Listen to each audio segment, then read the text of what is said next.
If you're going to go ahead and create shadows, like I'm doing with these apples, it's actually best to start with the complementary color to the final color that you'll be coloring, which of course in the case of an apple is red. So what I'm doing is I'm placing a little bit of green where I think the shadows should be. And that would be, or an area that will be darker. So that would be kind of the area where the stem meets the apple. I'm going to assume the light is coming from this direction. And I'm just putting a light bit of green down so that when I go over it, the green will actually create a shadow that is much more natural. So the area that's going to be getting the most light, or the shiny part of the apple, is going to be where I'm placing this yellow. And I could just leave it white, but I actually like yellow as kind of a base coat. It harmonizes with the center of the apple. And I'm just going to throw some of this color down over here as well, just so it kind of merges in with the green. So there isn't just a super strong contrast. Now again, when you do this, when you create these various different color values, try using a color wheel to determine which color should actually go there. In fact, in this green, I could come down and use some more blue and even some purple if I wanted to increase the shadow. In applying the reds, I'm actually going to have 3 different colors of red: the scarlet pink, paprika, and hot red. And hot red's going to be my final. And the reason I'm doing it is so that I can layer the color according to the light variance between the reds. So this is a kind of an orangey red, this is a kind of a medium red, and this is kind of a, it's called hot red, but I'm going to tell you it's the closest thing to a true red that is in the Inktense box.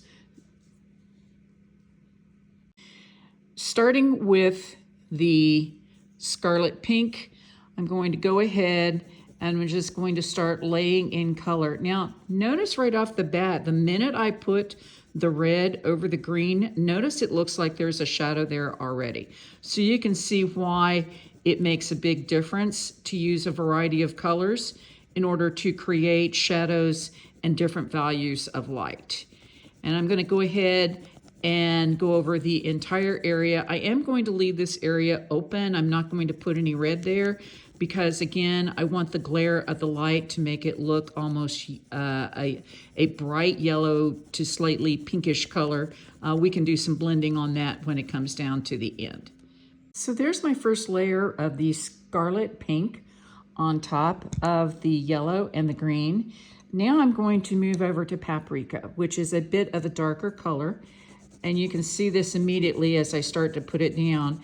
And again, I want to leave this yellow patch so it won't come anywhere close, but I'll probably spend more time along the edges with paprika, maybe kind of leaving that space open right here, again, to get the blending better. Now I can always come back in and add color later, particularly once I've put the fabric medium down.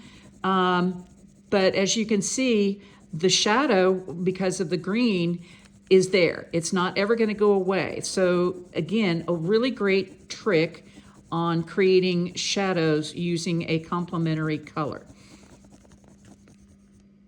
Okay, and with the last color, the dark hot red color, we're just going to kind of put it along the side, which is furthest away from the light. So that means this kind of third of the apple at the bottom, maybe a little bit across the back.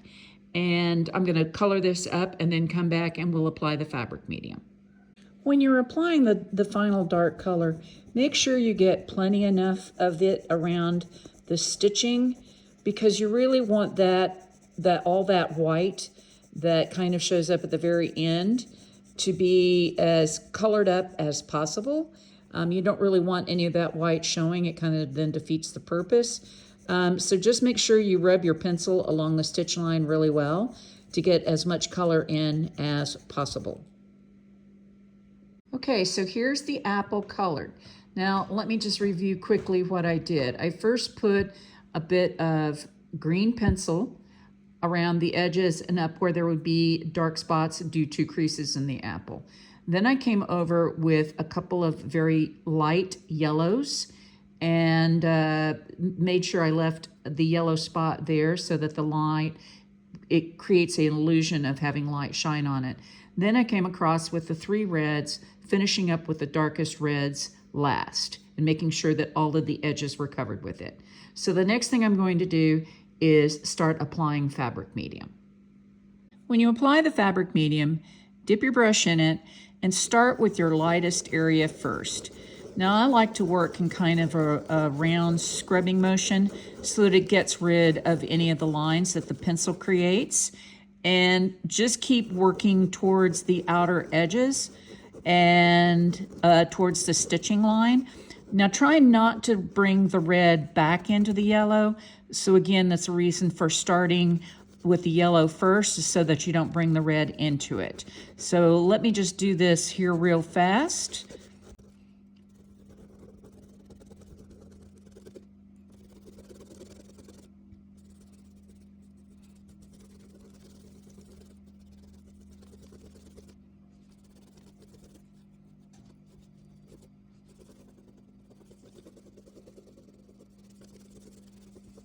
And that's it. There you have it. Let me zoom in so you can get a really good look at it.